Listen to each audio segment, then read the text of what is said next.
GTA San Andreas எல்லாருக்குமே பிடிச்ச ஒரு கேமு. அண்ட் இந்த கேமில் இருக்கக்கூடிய ஒரு 3 ஹார்டஸ்டான மிஷன்ஸை அண்ட் அதை எப்படி முடிக்கணும் தாங்க பார்க்க போகிறோம்.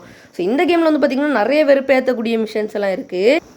ஸோ அதை பார்க்கறதுக்கு முன்னாடி நம்ம சேனலை சப்ஸ்கிரைப் பண்ணலன்னா சப்ஸ்கிரைப் பண்ணி அப்படியே பக்கத்தில் இருக்க பெல் பட்டனை கிளிக் பண்ணால் கொடுத்துக்கோங்க. அப்போ தான் நான் எந்த வீடியோ போட்டாலும் உங்களுக்கு கூட நோட்டிஃபிகேஷன் வரும். ஸோ இந்த வீடியோ பார்த்துக்கிட்டு இருக்கவங்க கூட கண்டிப்பாக GTA San Andreas ஃபேன்ஸாக தாங்க இருப்பீங்க. ஸோ வாங்கங்க ட்ரை பண்ணலாம். ஸோ இந்த மிஷனில் வந்து பார்த்திங்கன்னா 3வது இருக்கிறது வந்து பார்த்திங்கன்னா wrong side of the track. இந்த மிஷன் வந்து பார்த்திங்கன்னா பிக் ஸ்மோக்கோடைய ஒரு 3வது மிஷனில் வரும். அதுவும் வந்து பார்த்திங்கன்னா இது ஏர்லி ஸ்டேஜ்லேயே வர்றதுனால வந்து பார்த்திங்கன்னா கொஞ்சம் உங்களுக்கு வந்து பார்த்திங்கன்னா ஒரு ரூத்லெஸ்ஸான ஒரு மிஷனாக உங்களுக்கு தெரியலாம். பட் ஆனால் அவங்க சொல்கிற மாதிரி அவ்வளோ கஷ்டம்னு கிடையாது. நீங்கள் வந்து பார்த்திங்கன்னா வண்டி ஓட்டுறதை ஒழுங்காக பார்க்கணும். அண்டு பின்னாடி இருக்கக்கூடிய குண்டை வந்து பார்த்திங்கன்னா சுடுற வேலையை கரெக்டாக பார்க்கணும். பட் ஆனால் அவன் அதை நல்லாவே பண்ண மாட்டான். நீங்கள் ஒரு எல்லைக்கு மேலே போயிட்டீங்க அப்படின்னா அப்படி உங்களை வந்து பார்த்திங்கன்னா கிண்டல் பண்ணிக்கிட்டு அவன் அப்படியே போயிடுவாங்க. ஸோ இந்த மிஷனை எப்படி நம்ம வந்து பார்த்திங்கன்னா ஈஸியாக முடிக்கிறதுனா, நீங்கள் அந்த ட்ரெயினை வந்து பார்த்திங்கன்னா ஃபாலோ பண்ணாமல் இந்த லெஃப்ட் சைடோடி இந்த மாதிரி போங்க. நீங்கள் ரைட் சைடோடி போகிறது வந்து பார்த்திங்கன்னா கொஞ்சம் ரிஸ்க்கு. ஸோ அப்படியே வந்து பார்த்திங்கன்னா லெஃப்ட் சைடோடி என்ன பண்ணோம் அப்படின்னா, கரெக்டாக இந்த இடத்துல ஒரு பிளாட்ஃபார்ம் மாதிரி ஒன்று வருதா, இந்த இடத்துக்கு மேலே பொறுமையாக ஏற்றுங்க. ஏன்னா அந்த ட்ரெயின் வர்றதுக்கு வந்து பார்த்திங்கன்னா ரொம்பவே ஸ்லோவாக தான் வரும். நீங்கள் அதுக்குன்னு வந்து பார்த்திங்கன்னா ஸ்பீடாக அந்த உள்ளே இருக்கக்கூடிய டேமில் மாட்டிக்காதீங்க. ஸோ இப்போ உங்ககிட்ட இருக்கக்கூடிய கன்ஸ் எதாவது வச்சு நீங்கள் வந்து பார்த்திங்கன்னா அவங்களாம் சுட்டுருங்க. யூ லெஃப்ட் பிக் ஸ்மோக் அப்படின்னு சொல்லிட்டுலாம் வரும். பட் ஆனால் அதை நீங்கள் கண்டுக்காதீங்க. பட் ஆனால் நீங்கள் உங்ககிட்ட இருக்கக்கூடிய எஸ்எம்ஜி ஏதாவது இருந்துன்னா அதை வச்சு சுடுங்க, கொஞ்சம் கூட ஈஸியாக இருக்கும். அண்ட் இப்போ வந்து பார்த்திங்கன்னா எல்லாரையுமே சுட்டதுக்கு அப்புறமா மேலே ஒரு பிளாட்ஃபார்ம் மாதிரி இருக்கா, அது வந்துடுச்சுன்னா அது உங்களை அடித்து உங்களுடைய ஹெல்த்தை வந்து பார்த்திங்கன்னா குறைச்சிரும்.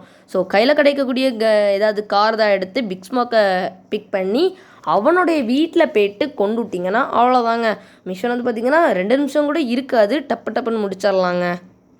ஸோ அடுத்து வந்து பார்த்திங்கன்னா நம்பர் 2ல் இருக்கக்கூடிய மிஷன் வந்து பார்த்திங்கன்னா ஓஜி லாக். இதுவும் வந்து பார்த்திங்கன்னா சேம் அதே தாங்க, பிக் ஸ்மோக் தாங்க இந்த மிஷனை தருவான். ஸோ இந்த மிஷன் வந்து பார்த்திங்கன்னா அவன் ஃபஸ்ட்டே தந்துடுவாங்க. இதுலேயே வந்து பார்த்திங்கன்னா நம்ம தான் பைக் ஓட்டணும். அண்ட் பின்னாடி இருக்கக்கூடிய ஓஜி லாக் வந்து பார்த்திங்கன்னா சுடணும். பட் ஆனால் அது வந்து பார்த்திங்கன்னா அதனுடைய தம்பி தாங்க இது. அது வந்து பார்த்திங்கன்னா ட்ரெயினில் போகிறவங்கள சுடணும். இது வந்து பார்த்திங்கன்னா பைக்கில் போகிற ஒரே ஒரு வாகோஸ் கேங் மெம்பர் வந்து பார்த்திங்கன்னா சுடணும். பட் ஆனால் பின்னாடி இருக்கிறவன் வந்து பார்த்திங்கன்னா எதுக்கு இருக்கான்னு சொல்லிட்டு அவனுக்கே தெரியாது.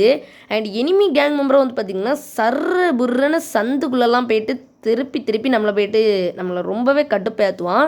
உங்களுக்கு வந்து பார்த்திங்கன்னா ஏதாவது ஒரு டைம் எதாவது இருந்ததுன்னா நீங்கள் அவனை சுட பாருங்கள், அது கொஞ்சம் ஈஸியாக இருக்கும். ஸோ இந்த மிஷனை எப்படி வந்து பார்த்திங்கன்னா ஒரே நிமிஷம் இல்லை 30 செகண்ட்ஸ்லேயே முடிக்கலாம். அது எப்படின்னா, ஃபஸ்ட்டு அவன் 2 சந்து போகிற மாதிரியே நீங்கள் போங்க. இப்போ ஒரு சந்து முடிஞ்சிச்சா, அடுத்து அதே மாதிரி இன்னொரு சந்தும் போங்க. அடுத்து வந்து பார்த்திங்கன்னா லெஃப்ட்டு திரும்பிடுங்க. ஸோ லெஃப்ட்டு நீங்கள் திரும்புறதுனால வந்து பார்த்திங்கன்னா இந்த இடத்துல அவர் வந்து பார்த்திங்கன்னா சுற்றி இங்கே தான் வருவார். ஸோ அவர் வந்து பார்த்திங்கன்னா நம்மளை கன்ஃபியூஸ் பண்ணுற விதமாக வந்து பார்த்திங்கன்னா சுற்றி தான் வருவான். ஸோ நீங்கள் என்ன பண்ணுங்கள், அவன் வர்றதுக்கு முன்னாடியே வந்து பார்த்திங்கன்னா இந்த இடத்துல வந்து நின்றுங்க. ஆனால் அந்த பைக்கு மேலே தான் வரணும். ஸோ அதுதான் வந்து பார்த்திங்கன்னா மீனிங்கு. ஸோ நீங்கள் என்ன பண்ணுங்கள், கரெக்டாக அவன் வரும்போது உங்கள்கிட்ட இருக்கக்கூடிய எஸ்எம்ஜி கன்னை எடுத்து போட்டு தள்ளிடுங்க. அண்ட் நம்பர் 1 வந்து பார்த்திங்கன்னா ஹைனூன். இந்த மிஷன் வந்து பார்த்திங்கன்னா இந்த கேமில் இருக்கக்கூடிய ஒரு ரூத்லெஸ்ஸான அண்ட் ரொம்பவே ஒரு ஹார்டஸ்டான ஒரு மிஷன்னா அது இதுதாங்க. இந்த மிஷன் வந்து பார்த்திங்கன்னா லாஸ்ட் எண்டிங்கில் தான் தருவாங்க. அதாவது நீங்கள் வந்து பார்த்திங்கன்னா லாஸ்ட் வெஞ்சரஸில் இருக்கும்போது வந்து பார்த்திங்கன்னா இந்த மிஷனை உங்ககிட்ட வந்து பார்த்திங்கன்னா தருவாங்க. ஸோ அவனுடைய கார் வந்து பார்த்திங்கன்னா ஒரு பஃபல்லோ அப்படிங்கிற ஒரு காரு. அந்த கார் வந்து பார்த்திங்கன்னா ஒரு ரேஸ் கார் மாதிரி பட்டது. அது வந்து பார்த்திங்கன்னா சிடன் மாடலில் ரொம்பவே ரேஸ் கார் மாதிரி பட்டது. அது வந்து பார்த்திங்கன்னா நீங்கள் சுடவே முடியாது. ஏதோ ஒரு புல்லட் ப்ரூஃப் கார் மாதிரி இருக்கும். அதுலேயும் வேறு ஏதோ ஆர்மர் போட்ட மாதிரி இருக்கும். ஸோ வந்து பார்த்திங்கன்னா நீங்கள் அவனை அடிக்கிறது வந்து பார்த்திங்கன்னா ரொம்பவே கஷ்டம். அதுலேயும் வேறு உங்களுக்கு வந்து பார்த்திங்கன்னா எஸ்எம்ஜி ஆமோலாம் வந்து பார்த்திங்கன்னா நிறையவே உங்களுக்கு தீந்துடும். ஸோ உங்களுடைய லக்கு அவன் எங்கேயாவது வந்து பார்த்திங்கன்னா இடித்து இருந்தான்னா அதுக்கப்புறமா உங்ககிட்ட இருக்கக்கூடிய கன் எடுத்து அவனை போட்டு தரலாம். ஸோ நீங்கள் சில பேர் என்ன பண்ணுவாங்கன்னா கீழே இறங்கி அப்படி போட்டு தருவாங்க. ஸோ அதெல்லாம் வந்து பார்த்திங்கன்னா ரொம்பவே கஷ்டம். நீங்கள் அதுக்கு வந்து பார்த்திங்கன்னா கார்லேருந்தே ட்ரைவே பண்ணி போட்டு தள்ளுறது ரொம்பவே நல்லது. அண்ட் அவங்ககிட்ட வந்து பார்த்திங்கன்னா டெசர்ட் ஈகிள் இருக்கும். லைட்டாக சுட்டாலே வந்து பார்த்திங்கன்னா உங்களுடைய பாதி ஹெல்த்தும் குறைஞ்சிருங்க. ஸோ இந்த மிஷனை எப்படி நம்ம வந்து பார்த்திங்கன்னா ஈஸியாக முடிக்கலாம் அப்படின்னா, இந்த மிஷனே வந்து பார்த்திங்கன்னா 1 நிமிஷத்துலேயே முடிச்சிடலாம். அது எப்படின்னா, இந்த மிஷினை நீங்கள் வந்து பார்த்திங்கன்னா ட்ரிகர் பண்ணுறதுக்கு முன்னாடியே வந்து பார்த்திங்கன்னா ஸ்டிக்கி பாம்ஸ் வந்து பார்த்திங்கன்னா ஒரு 5-6 எடுத்து வச்சுக்கோங்க. எடுத்து வச்சுட்டு என்ன பண்ணோம் அப்படின்னா, தலைவர் வந்து பார்த்திங்கன்னா இப்படியே வருவார். நீங்கள் என்ன பண்ணணுன்னா கரெக்டாக இந்த இடத்துக்கு மேலே இப்படி ஏறிக்கோங்க. சம்டைம்ஸ் வந்து பார்த்திங்கன்னா அவன் அப்படியே கிளிட்ஜ் ஆகி ஸ்லோவாக தான் வருவான். ஸோ அதனால் நீங்கள் வந்து பார்த்திங்கன்னா டப்புன்னு பேரலாம். நீங்கள் அந்த ரோட்லோடி போகிறதுக்கு பதிலாக அப்படி இந்த இடத்துல ஷார்ட்கட்டில் அப்படி வந்துக்கோங்க.